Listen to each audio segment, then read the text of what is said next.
every stage of life. It's your library. Visit us today.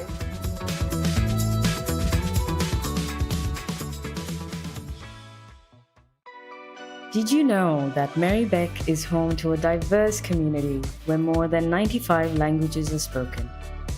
That's why we offer information on council services in your language. If you've received a rates notice that you don't understand, would like to request a new bin, or have another question for council, we can help. We have free in-person and phone interpreters who can help you communicate with staff at council in your language. To request an interpreter, simply call 92401111 and ask one of our customer service staff to organize one for you. You can also request an interpreter at one of our customer service centers, libraries, or maternal and child health centers. At Merri-bek, we're proud of our diverse community and we want to make sure everyone can access our services. For more information about our language services, please visit our website.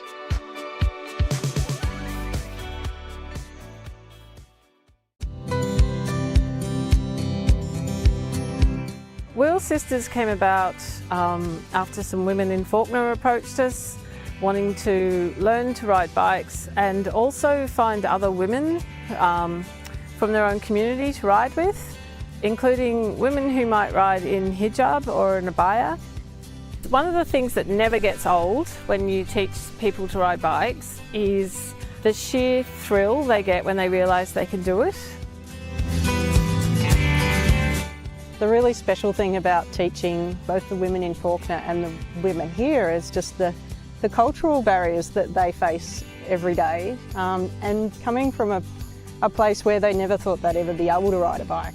A lot of them do reflect that it's been their lifelong dream to ride a bike, but they never thought they'd be able to do it. So it's just that extra level of being able to gift that to somebody. I got really excited when I heard about this program. I'm almost 40 and I've never ridden a bike. I tried when I was little. Yeah, I still can't believe that I can ride, and yeah, it's been a dream and I'm so glad that it came true. It was excellent, very special experience for me because it was my childhood wish to learn how to ride a bike. Yeah, my experience was great because I've never ridden the bike before. So it was like truly empowering for me. And I thought I can't ever learn, but Kaz was really patient and encouraging. At this age, it's a really courageous thing to learn new things. And any age, anyone can do it if they want it. And willingness is the most important things, and that's I prove myself. I think it's good health-wise as well as environmentally. It gives me some physical activity to incorporate into my daily routine. I think it was great to find other people like me who have recently learned to ride, and we are all well connected now. Yeah, after so many years, I'm very grateful to have this opportunity and have Cass and Faith with us. And they've been amazing, amazing teachers. Everybody should give it a go and see for themselves how easy it is. Yeah, because I never thought I could, and I'm able to do it now.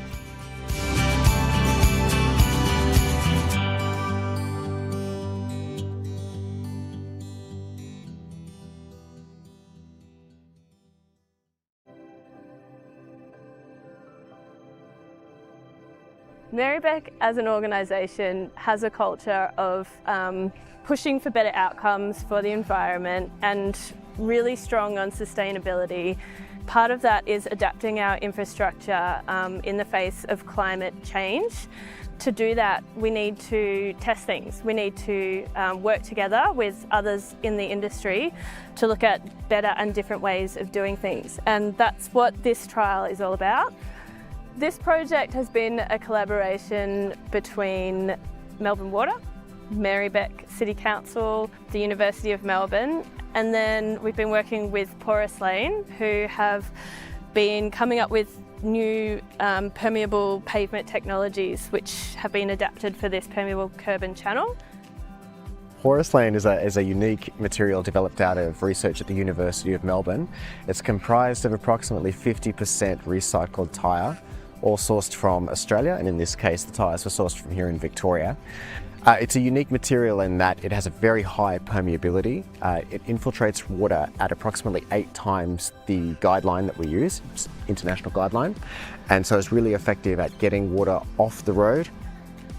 So this is a permeable curb and channel. The idea is that when it's raining, water will fall on what we call our catchment, so the street here in front of us, and it moves through this permeable material. Behind the permeable material, we've got this structural soil trench, and that's what the tree roots will actually grow in.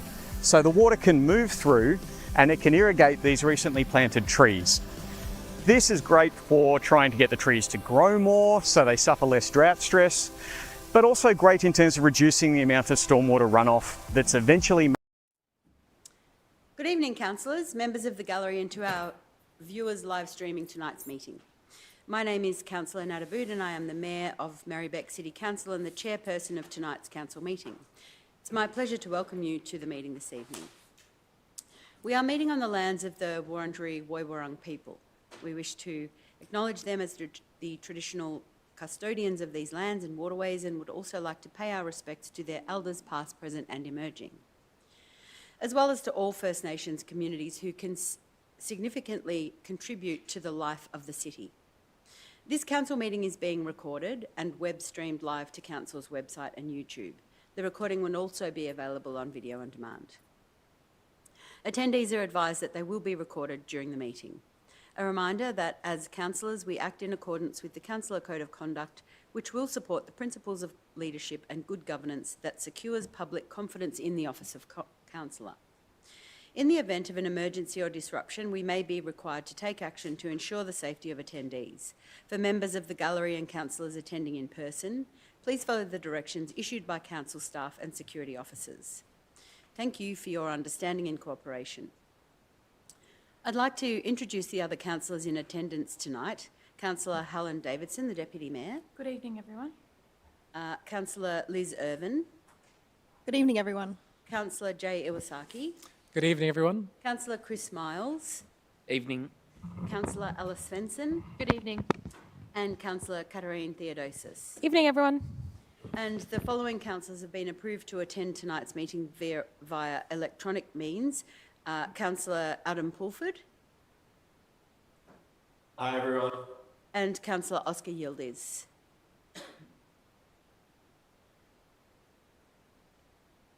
I'd also like to introduce for the very first time our new Chief Executive Officer, Kate McCorgie, and welcome you to your very first council meeting. Thank you, Mayor. Hello, everyone. And I'd also like to acknowledge and introduce the senior management team seated behind us. So we have an apology from Councillor Politis this evening. And we've heard that Councillor Bolton is on the way and should be here in a couple of minutes. So I'll move to disclosures of conflicts of interest. Councillors, are there any conflicts of interest to declare? Councillor Irvin? Yes, I have a conflict just relating to the Kendall Harding footbridge, relating to that, because my employer's working on that project. So immediately before we consider that item, I'll ask you to provide the details of the type and nature of the conflict, and then ask you to leave the meeting before the item is moved and then return after the item has been considered and voted on. Thank you. Are there any other conflicts of interest to declare? Okay, thanks everybody. So we have one report to consider this evening. 4.1, the proposed Merri-bek City Council 4-year budget 2026 to 2030 for adoption. So again, does any councillor have a conflict of interest there? And I know, Councillor Irvin, you do. So what we'll do is we will have a motion that separates that item out to enable the councillors to participate in the remainder of the proposed budget. So I'll just ask you now to meeting, Councillor Evan, and we'll get you back once this has been dealt with.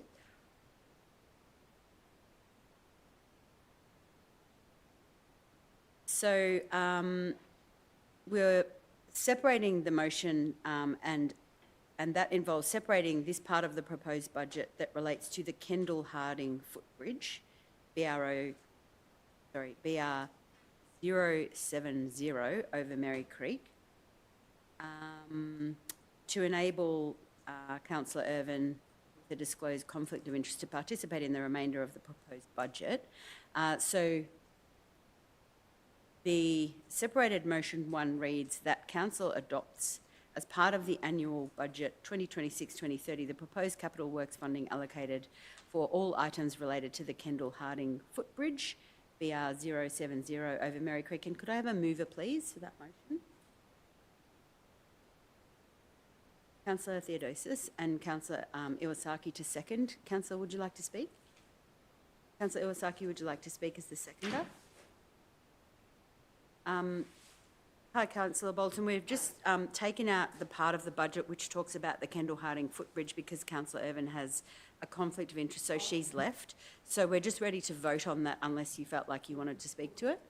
Yeah, so I'll put that to the vote. All those in favour? Against? Declare that carried, and we'll go and find Councillor Irvin.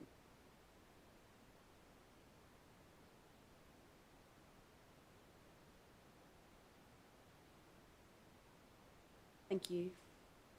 So we can now move to the remainder of the proposed Merri-bek City Council 4-year budget for 2026-2030 for adoption. If I could have a mover.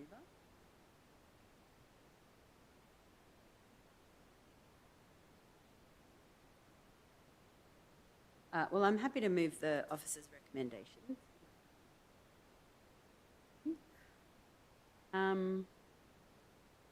I suspect I'll just reserve the right to speak to it at the moment. Would you like to speak? Okay. Are there councillors who would like to speak against the budget?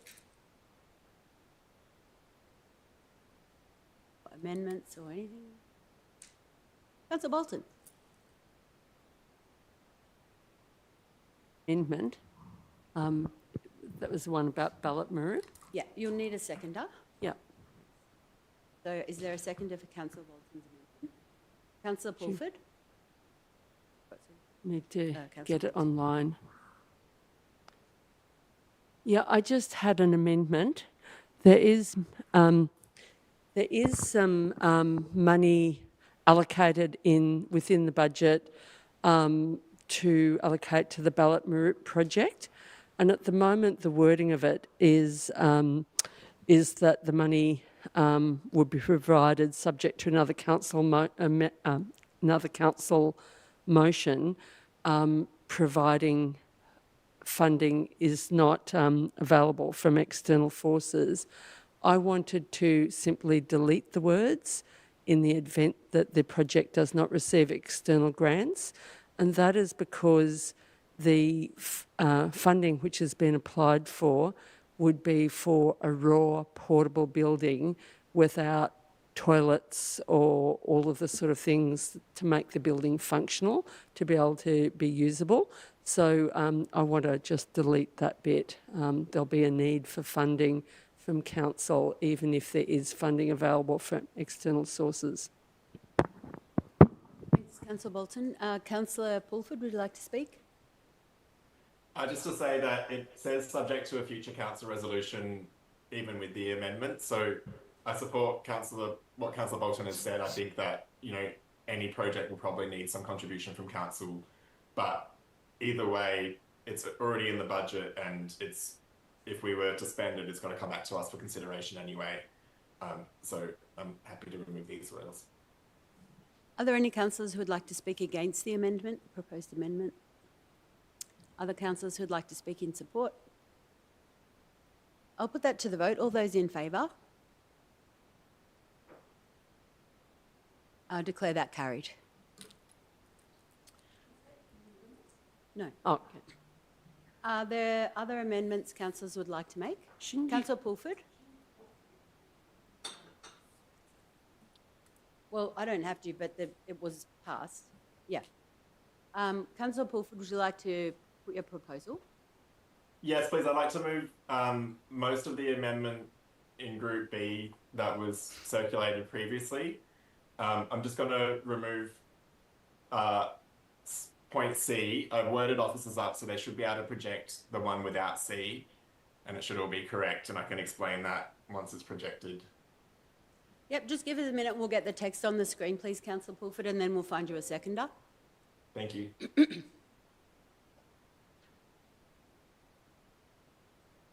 And I believe it's deleting C.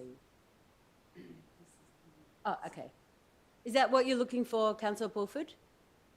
I can't see what's being projected, sorry, but oh yeah, no, I can. Yep. Yeah, so it's just 2 changes now rather than 3. Yeah. Cool. And yeah, just a seconder. if I could have a seconder for Councillor Pulford's proposed amendment. Councillor Irvin. Councillor Pulford, would you like to speak? Yes, please. Go for it. So, councillors, just to speak to this amendment only, it's not actually proposing to reduce the surplus that was in the draft budget. It's just proposing to not increase our community grants program by as much as we had in the draft budget, and also our artist grants by as much as we had in the draft budget. Overall, we would still be putting more money into community grants this year than we have previously, and same with artist grants. But I suggest that we reduce the increase of community grants by 140,000 this year and 60,000 next year, and that's to fund the Sydney Road advocacy work. We had a report come to us at council a couple of months ago, where officers had scoped out a few different paths forward for how we could keep the pressure on for change on Sydney Road, and that report came to us just after the Victorian government committed to doing some work on accessible tram stops on Sydney Road. So officers were saying how advocacy on Sydney Road right now would pay off because there's already changes now in the pipeline from the Victorian government. So that our window of opportunity on influencing those changes and maybe seeing if we can create even more change is right now. So proposing we fund that report was, I think, supported unanimously by councillors a couple of months ago. So hoping that councillors support not increasing community grants by just as much this year and next year, and instead funding that Sydney Road work. And the second one is for funding our public art program. So when we did our arts and culture strategy, we said we'd have a public art policy, and we went through the process of developing that. A lot of work went into it from officers. We engaged with our community on it. I think we passed it all as a council, but given various other things in the budget, it wasn't actually, that program wasn't funded in our draft budget. So I'm suggesting that we don't reduce artist grant, we don't increase artist grants by as much this year as we were planning, and instead put the minimum amount we can to the public art policy, because we put a lot of work in there, and public arts benefit everybody in our community.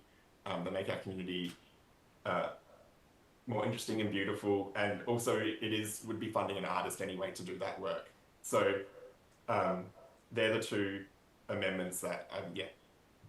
Thank you. Thank you, Councillor Pulford. Councillor Irvin. Are there councillors who would like to speak against the proposed amendment?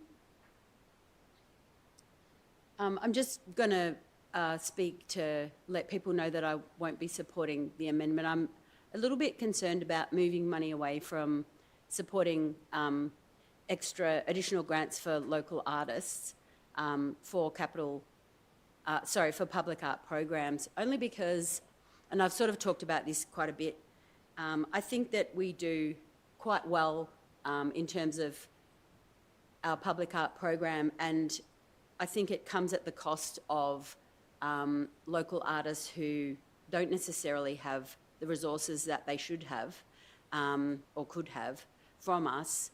And I think that we haven't quite done a brilliant job of recognising scenarios like this one that I experienced recently as part of the Rising Festival, where we had a residency at the Coburg Courthouse for 2 people who created a piece of work over there during the residency that were then not able to rehearse or perform here in Merri-bek, and the artwork is a really important political conversation, but also quite a remarkable dance, which was performed over in North Melbourne at the Playhouse. And I think that it's really important that we continue to support performances like that are not music festivals, and they're not art that hangs in galleries or sits in galleries, but that piece of performance that has, you know, political statements to make, created by local people who really have very limited opportunities to do so. And so I also feel reluctant to not keep increasing the community grants, because some of the community grants that we award deliver the most remarkable things that tick all of the boxes that are part of our council plan, you know, that are part of our environmental and sustainability goals. You know, most of us know about the work with all of the plantings that are happening at the moment. So yeah, I won't be supporting this amendment, but you know, having said all that, I appreciate the work that all of us are doing. I think this would have been good to have been dealt with maybe some time ago instead of happening right now on the floor, but that's something we can talk about later. Are there other councillors who would like to speak in support? Yeah, are there other councillors who would like to speak in support? So Councillor Pulford, you have the right of reply. You have 2 minutes. Yes, please. So I'm not sure about the criticism of this process, because this is us passing the final budget, and I submitted the amendment by the deadline, and we've been talking about these things collectively. The Sydney Road work, actually, we knew it could never be considered in the draft budget because the report only came to us after we passed the draft budget. And we had debate in the chamber about the timing of that report, but we specifically, as a council, supported it coming back to us before we passed the final budget. So we had the opportunity to do what I'm suggesting we do here this evening. And with public art, you know, it is artists who will be doing the public art. So I think it's still funding work for artists. And I think we should really take pride in the fact that this would still see us be spending more money on community grants and more money on artist grants than we have in previous years, as well as funding the important work on Sydney Road that we know we need to do, and amazing community groups like Accessible Tram Stops on the Sydney Road and Christian Historian, who have always been pushing council to do more in that space. And yeah, public art, it's been part of our strategy and policy, so I just think we should fund that work, because there's been a lot of work that's already been put into it. Thanks, Councillor Pulford. I'll put that to the vote. All those in favour of Councillor Pulford's amendment? And I declare that carried. Thanks. Are there any other amendments?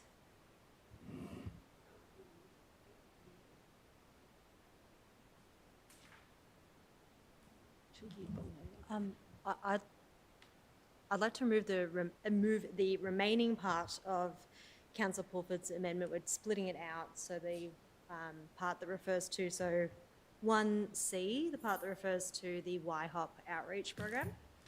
Thank you, Councillor Svensson. And a seconder for Councillor Svensson, Councillor Bolton. Would you like to speak? Yeah, so the YHOP program is the Youth Holistic Outreach Program. Merri-bek has funded this program previously. We fund it to a very small amount of our overall budget. Until this proposed budget, we funded it for about $120,000 a year. And in this budget, it's proposed to halve the funding to the YHOP program, which is run by youth projects.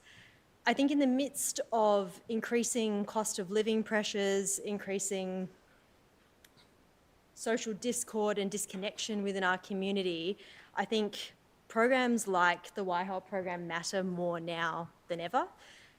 We know that one of the biggest issues in the general community across Victoria, people keep talking about the issue of youth crime. And I can go on about that forever for lots of different reasons, but if we want to talk about how we actually take a preventative approach to issues like youth crime in our community, to issues like social disconnection and conflict, programs like this are how you actually make a difference. The YHOP program specifically is set up to work with really disengaged young people who are otherwise struggling, and it uses a really flexible format. A lot of services that are out there at the moment require you to rock up within 9 to 5 sort of business hours, sit in a really clinical room and make a pre-scheduled appointment, which if you're a young person who's really struggling can be quite inaccessible. The YHOP program is really flexible, runs with an outreach structure, which is exactly what vulnerable young people in our community need and respond to. I'm disappointed to see that we proposed cutting this program. I've been pushing since we started talking about the budget, pushing to keep the funding, to have the funding remain at its full amount, because I do think this program is essential, and if anything, all levels of government really need to be investing more in preventative projects like YHOP. I will admit, this takes $60,000 out of the surplus that we have, but I do want to really reiterate how small a percentage that is of our overall budget, and just the outsourced benefit that programs like this have to our community, particularly the most vulnerable people in our community. It still leaves us with a significant surplus, which of course is important given the current outlook and uncertainty related to increasing costs with the fuel crisis and other crises. So I think this hits the best of both worlds and continues to fund a really essential program and to maintain that partnership. Thank you, Councillor Svensson. Councillor Bolton? Yes, so this program is run by Youth Projects based in Glenroy, and I think, it's of importance to young people all over Merri-bek, but especially young people in the north, where there are often less opportunities. And right now, with the level of poverty, there's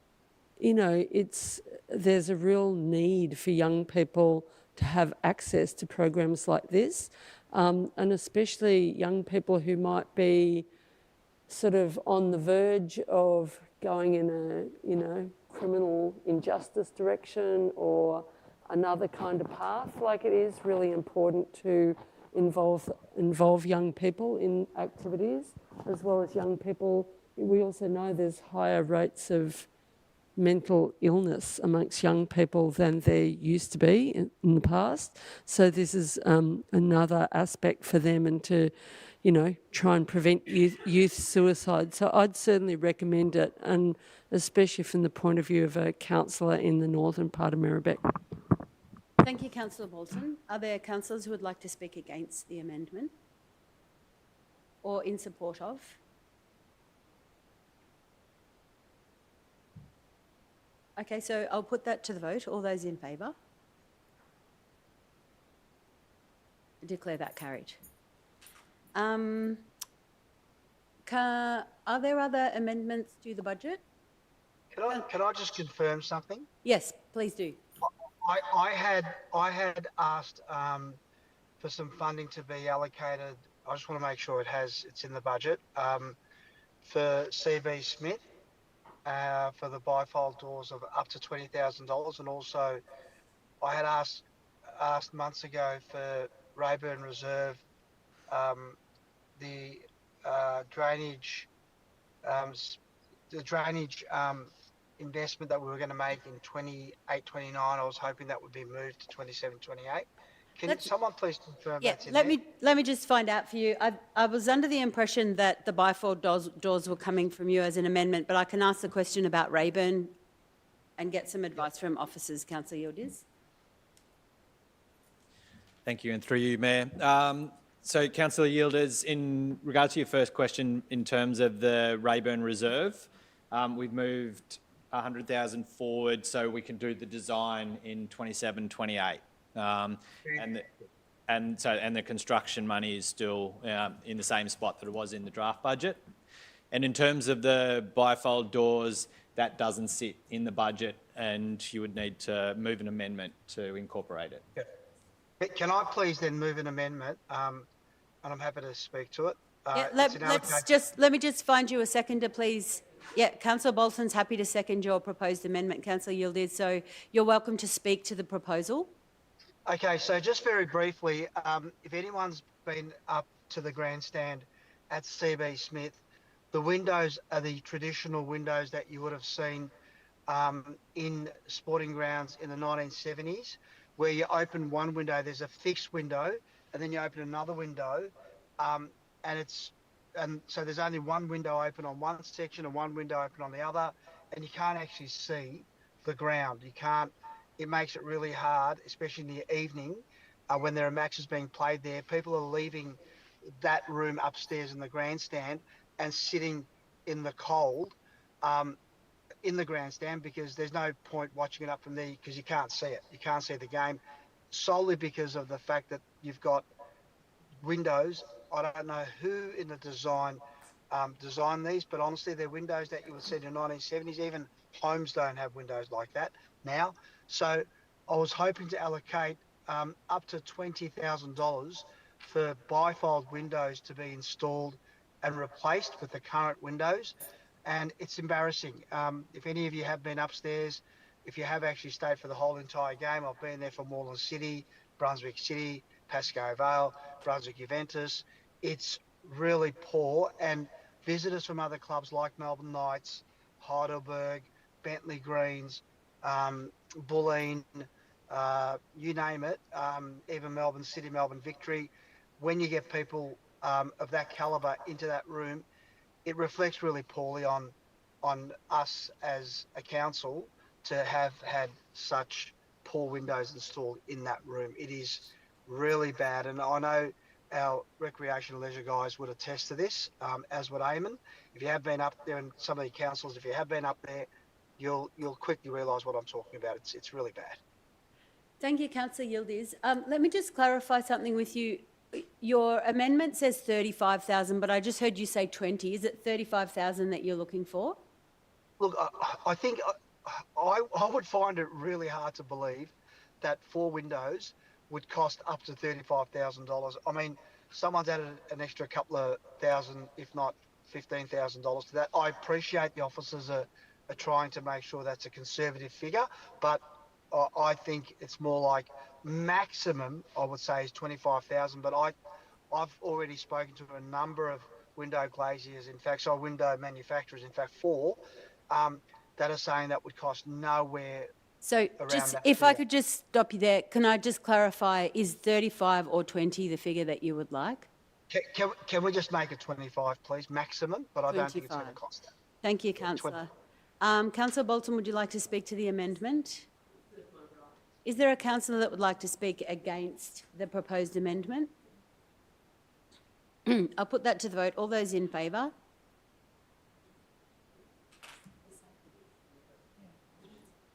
Sorry, everybody.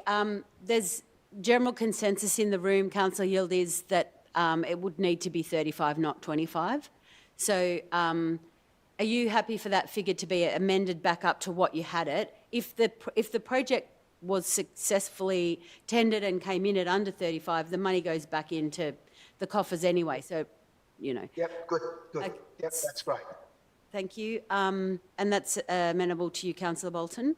Yeah, fine for me. So we'll need to fix the amount there. Yep.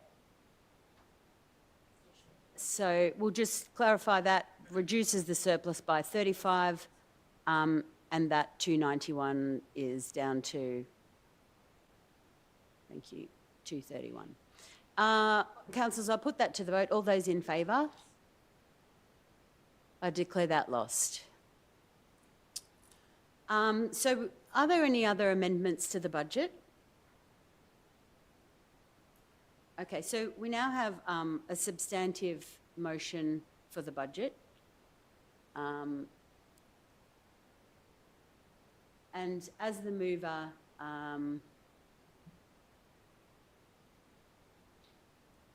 I might speak to. Can I please ask for a division? Can I please ask for a division on the vote, please? Sorry, Councillor Yildiz, we've moved on. We're actually about to speak to the substantive. But I'd like a division on the last motion, please. Amendment, please.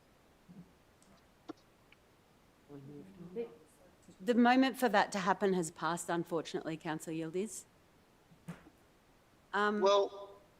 Well, as the mayor, you've got every right to Thank you, ask Councillor for a Yildiz. division. Thank you. I'll just speak to the substantive motion, which is this amended budget that we're passing, which I'm actually not keen to move anymore because it isn't the budget that I wanted to move. We've basically spent more of the surplus than I would have supported. And so I won't withdraw the moving, but I might end up voting against it. But I'm very concerned, and especially after hearing councillors speak to, you know, stuff like cost of living and that sort of thing, that we're not providing more of a surplus to our budget. I think that it's a little bit irresponsible to be doing this kind of horse trading on the floor. It's very different to the last time we moved a budget where we had, you know, $750,000 that was clawed back in from not spending $1 million on a car park. And I think that considering the time and the conversations that we've had, and I know the changes that I've proposed personally to the budget involved swapping out things to make room for other things rather than just spending what's left. I'm very concerned that there's also a bunch of stuff that I would love to spend the extra $250K on as well, but I think that I feel quite concerned about the fact that these are very uncertain times, and I don't think that it's responsible of us to leave less of a surplus. And I know people will disagree with me, and I respect that, but that's the position that I find myself in. Are there other councillors that would like to speak to the substantive? Oh, Councillor Davidson as a seconder, would you like to speak? Yes, thank you, Councillor Abood. And I agree wholeheartedly. I've said this many times. I wouldn't manage my home budget without having a buffer of a surplus. So my concerns are echoed with you. But in saying that, I would like to pick up on some of the really positive aspects of the budget that do deliver for the community. And one of those is a early years hub in Brunswick, and the construction of that is $12.5 million. So we're really catering for the young people of Merri-bek, providing really great learning opportunities for them here. Additionally, we have our usual business where we are providing roads and car park renewal maintenance, improvement to our parks and our open space. We're retaining our urban forest strategy to make sure that we have green, cooling places for people to live, work and play. We are increasing our cool playgrounds, and there was a nice little wording here for additional dedicated risky play elements. So we're bringing back some really interesting play equipment for children to explore and take safe risks in our playgrounds and really enjoy the open space that Merri-bek is so proud of. We're flanked by two beautiful waterways, the Merri Creek and the Moonee Ponds Creek, and we really try to implement the natural elements of our beautiful parks and waterways throughout Merri-bek, and I think we're taking a step closer to it. So on that note, yeah, I'd like to thank Councillor Abood and councillor officers for all the work and dedication that they have put into preparing a budget that we can deliver for the community on. Thank you, Councillor Davidson. Are there other speakers? Councillor Irvin? Oh, sorry, Councillor Pulford, I'll get to you next. Thank you, Mayor. Passing the budget is a gargantuan exercise each year for Merri-bek Council, and certainly as councillors we do spend a lot of time working through you know, what we want to see in it. We have a whole workshop that's a weekend in March where we do discuss various elements of the budget and really talk about what we want to see it achieve. It's such a special document and process for me because I think, you know, we spend all year seeing really amazing strategies and policies come through this chamber, and the community gives really amazing feedback on these. We hear you, we make changes, and this is really where the rubber hits the road and we're able to fund those initiatives that are in strategies, that are in our long-term vision, and that we hear from the community. And I think we're in such a fortunate position at this council to really be able to fund so many of those things. I think it's really exciting and amazing to see, and it's, yeah, I think overall a very sort of hopeful place where we actually get to set concrete, you know, amounts to our vision. So I just want to thank all the staff that were involved in this. I know it's a really big process feeding up ideas into the budget for consideration, and to the whole our finance team, our Chief Financial Officer, Gemma. It's an amazing process that you go through, and we would be in a much worse place without your guidance and stewardship. So thank you. Thank you, Councillor Irvin. Councillor Pulford? Thank you, Mayor. Yeah, I just wanted to talk about some of the other things that I think are really great in the budget and just reiterate Councillor Irvin's discussion of the process that we go through each year. As a council collectively, as councillors, but with council officers, and I know that every team in council is, they're probably already starting the next budget cycle after tonight, because it's a lot of work that goes into it. I wanted to highlight a few other things that are in the budget. So we're still investing in tree planting, which is really important in the climate crisis, and particularly we've been planting in tricky to plant places like car parks to help reduce the urban heat island effect. We're continuing our solar and thermal grants for low-income households in our community to help support them to lower their energy bills and improve their living situation by being warmer or cooler, and also helping to reduce emissions. And this budget has more support for local artists in it, which is something that we should all be proud of. And in particular, I wanted to point out that councillors have worked really well together on planning for the future of our city. We've got the Coburg Library and Coburg Piazza development starting to be funded through this budget, and also the expansion of Brunswick Baths. So Brunswick Baths is our most popular and well used and loved, well, they're all equally loved, I think, by the local communities, but the most used gym and pool in our community, and it's been under strain a long time with the pressure there, with the number of members there. And so for a number of years now, community members have been calling out for us to expand the Brunswick Baths, and I can pleased to say that this has funding in the budget in our Capital Works program to do that, and there's some funding, only a small amount this financial year, to start the planning for that, with more planning money and design work to come the year after. So that's really exciting for the community, and other councillors spoke to, like Councillor Davidson, about the Brunswick Early Years Hub and some of the other amazing things in the budget. But very happy to speak in support of this, and thank you everybody for their work put into it. Thank you, Councillor Pulford. Councillor Miles? Yeah, I'll be quick. I just want to say thank you to my fellow councillors and Gemma and everyone who worked on the budget to make sure that the lighting upgrade at Rupert Wallace Reserve was brought back into this financial year, because this is going to be a huge game changer for local club down there. It's a community club that's just based around the community, so it's going to make the area better for soccer, and it's also going to make the area safer because it's going to have more passive surveillance. It's going to be a great thing for Rupert Wallace Reserve. Thanks. Thank you, Councillor Miles. Councillor Bolton? Can I ask a question as well, please? Oh. We need your camera on, please, Councillor Yildiz. Yeah, it's on.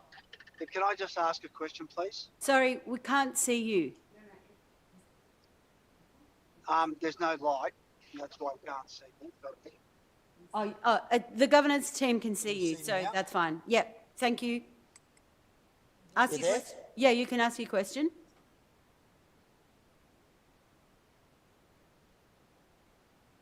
Councillor Yildiz, your question? Can I ask you a question, please? Yes, Councillor Yildiz, go ahead. Hello, can I ask a question, please? Yes, Councillor. Yeah, can I just confirm the surplus now in the budget, please? Can I confirm that amount, please? The surplus amount that's now currently in the budget, please? Yep. So yeah, what's that? The surplus now is 266,517. 517. So we've got $266,517. Sorry, $517 left in the budget in surplus. Councillor, did you want to speak to the substantive motion? No. I just wanted to confirm that, that's all. Thank you. Councillor Bolton, I believe you're about to speak. Yes. Firstly, I wanted to mention some very positive things which are in the budget, in particular continued funding for outdoor help for seniors. And I very frequently get calls from people who say how much they appreciate this program, although it usually gets oversubscribed because now there's a lot more older people living much longer and in their own homes. So it does mean there's a real need for that service. The continuation of the solar and or thermal grants program for low-income earners, and that's something which I think there are a lot of people in the community who don't know about that program because maybe they're not very well connected with council. And then the other thing is the continued funding for homelessness assertive outreach. Now that is a bit of a jargon kind of term, but it basically means services going out to find people who are living rough or homeless and trying to find ways of connecting them with services and with housing, although, mind you, the housing is very hard to connect people with because there's such limited public housing nowadays, and then also footpath spending in particular, which is a really massive issue. Throughout Merri-bek, we've got so many kilometres of footpaths, but also there are a lot of serious accidents that do happen when the gap is too large. But I'm actually, while I appreciate all of the good projects in the budget, I'm actually going to vote against the budget. And my reasoning is that I feel that the budget locks council in to not into a strategy of not agreeing to give a wage rise to council workers who are campaigning for a catch-up pay rise as a result of having below inflation pay rises over the last few years. So I will be voting against it because I feel that the budget is locking council into a position of not granting a sufficient pay rise. And while I know generally councillors really only have a say in the budgets around capital works and certain sorts of programs rather than the base budget to do with employee costs, I still feel morally that I can't vote for a budget which locks council into not providing an adequate pay rise to workers. Thank you, Councillor Bolton. Councillor Svensson. I similarly wouldn't feel comfortable voting for a budget that locked in not being able to provide our workers with pay that they deserve, pay that's above inflation. But thankfully, on talking to our executive team and talking to the union as well, we've confirmed that this budget does not lock in anything when it comes to our negotiations. So it has a proposed figure that once the bargaining has been completed with our enterprise bargaining agreement can be adjusted and will be adjusted for whatever that final number is. So I'm really hopeful that regardless of the number that's in the budget tonight, I'm really hopeful that that process is going to deliver really good outcomes for our staff and staff across all of the councils who are involved in the bargaining process. But I want to make that really clear that this doesn't lock in anything tonight, and that myself and I know many of my colleagues here today were at the ASU rally and showed our support for our local council staff who really are in need of a pay rise to acknowledge the fantastic work that they do. But back onto the budget itself, there's some really fantastic bits that I really want to highlight. There's already many wonderful projects that have already been covered, but I just wanted to talk about our community budget ideas. And so this is a process where every year members of our community put in ideas for what they'd like to see. It can be everything from extra understory planting to support our native pollinators to a lizards on bikes project, which was just recently completed. So that was a combination of beautiful murals and planting and works on the area around the Coburg Velodrome to ensure that we're supporting our local lizards and also our local cyclists and bikes. So that's an example of one of the fantastic programs that's already been funded in last year's budget. But in this budget, we've got some excellent programs as well that include additional tree planting. Tree planting is always an incredibly popular budget idea with our community. So there's more money for tree planting, there's more money for free band programs for young people, so young musicians can have spaces to rehearse and get together. There's additional money for rehearsal, art production and group space subsidies. So we heard earlier from multiple councillors about just how important it is to support our local artists. So this community budget idea is doing exactly that. We've also got extra money for picnic tables and for that risky playground that was mentioned earlier, and also for sunshades in some of our parks as well. So these are all ideas that came directly from our community. People said, these are the things that we want, and then our community voted on those ideas. So these were some of the most popular ideas that were suggested from our local community, and we're funding even more of them than we previously have. And we're really going to be really excited to see what the next round of community budget ideas delivers next year as well. Thank you, Councillor Svensson. Are there other councillors who would like to speak? So since Councillor Bolton spoke against the budget, I'll take the right of reply. And I, despite how I feel about the surplus, I wanted to draw attention to some of the stuff that's specific to the Pentridge ward, which I've been reading about in the budget this afternoon, specifically what I was involved in through the process from March, which is just bringing forward Duggan Reserve, which is very close to Tate Reserve, so that it can have a much needed playground upgrade, but also the installation of a toilet at Cox Reserve, which has recently been upgraded on Elizabeth Street over behind Murray Road there in the Pentridge ward as well. So I'll put the budget to the vote, or the motion to the vote. All those in favour? Against? Did you want your vote recorded, Councillor Bolton? I'll ask for a division. All those in favour? Councillor Theodosis, Councillor Svensson, Councillor Miles, Councillor Abood, Councillor Davidson, Councillor Iwasaki, Councillor Irvin. Councillor Yildiz, I can see your hand, is that right? Thank you. And Councillor Pulford. And against, Councillor Bolton. Thank you, councillors. So I declare that carried. And I also declare the council meeting closed at 6:50, and thank the attendees in the gallery. Thanks, everybody.